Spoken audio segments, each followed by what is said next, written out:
The one who's responsible for everything. Perhaps I'll start at the beginning. Every week, I travel to Psycho Corporate headquarters to have a meeting with Mr. Psycho about Academy. This time, I arrived a few minutes earlier than expected. I asked the secretary if it would be all right to begin the meeting early, but she refused. She told me that Mr. Psycho had another appointment right before mine, and that I'd have to wait my turn before I could see him. I took a seat and began to wait. That's when she walked into the room. It's been 10 years, but not a single day has gone by that I haven't thought about her. The one who ruined everything for me. I recognized her immediately. She had aged, but I could still tell it was her. She glanced in my direction for a moment, and our eyes met. She smirked, but said nothing to me.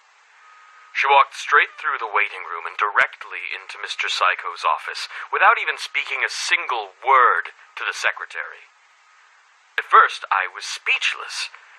Then I jumped out of my seat and asked the secretary to identify that woman. The secretary was silent for a few moments, and then gave me some generic platitude about how the details of Mr. Psycho's appointments must be kept strictly confidential. That didn't stop me from asking everything that came to mind. How long had that woman been coming here? How often? What business did she have here? But the secretary was like a stone wall that refused to budge. I couldn't just leave it at that. I left the waiting room and asked the nearest employees if they could help me. When they saw how distraught I was, they were eager to help, but when I asked them if they had seen that woman who just walked by, their attitudes changed in a heartbeat. They slowly turned away from me and returned to their work in silence. They ignored me, as if I wasn't even there. I haven't been treated like that since I was a schoolboy. I returned to the waiting room and paced back and forth anxiously, waiting for that woman to exit Mr. Psycho's office. I'd spent years fantasizing about an encounter like this one. I had rehearsed every single word I would say to her if I had an opportunity to speak with her again. I was fully prepared to tell her exactly how I felt about her actions 10 years ago. Then I heard the secretary's voice. "Mr. Psycho will see you now." I was baffled. That woman was still in the office, wasn't she? Why would the secretary send me in there? I was confused, but eager to see that woman again.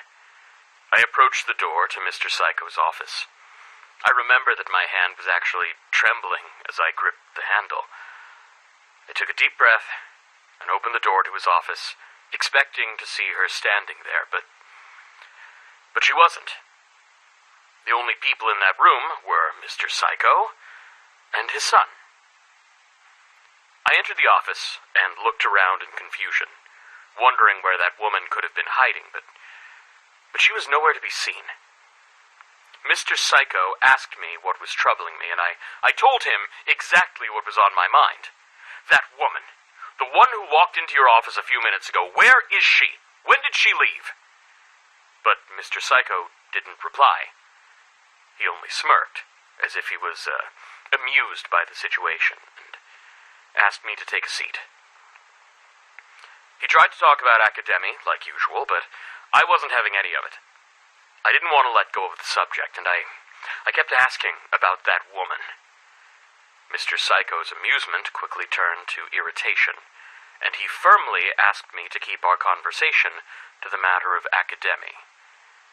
Mr. Psycho can be quite imposing, even while remaining civil, and from that moment onward, I was too scared to pursue the matter further.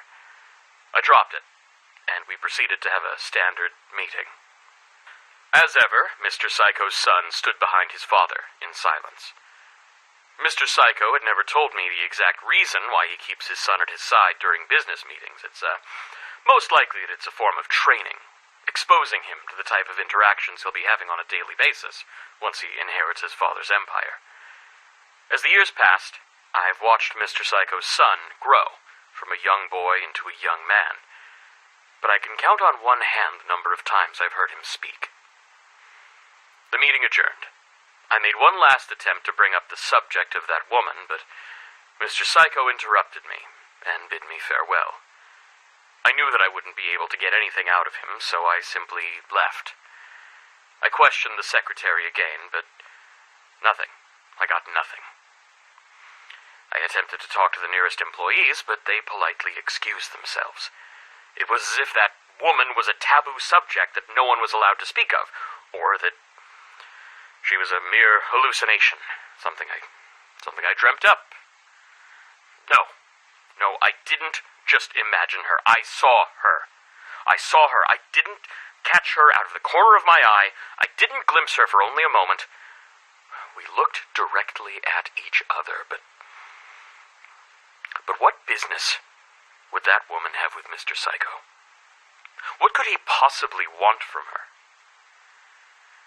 Why didn't the secretary acknowledge her when she walked in, and how did she leave his office? There was only one way to leave that room, and I was standing right in front of it. It doesn't make any sense. I won't give up here. I'm going to dig for answers until I'm forced to stop. I don't know how much I'll be able to learn, but it can't end here. It can't.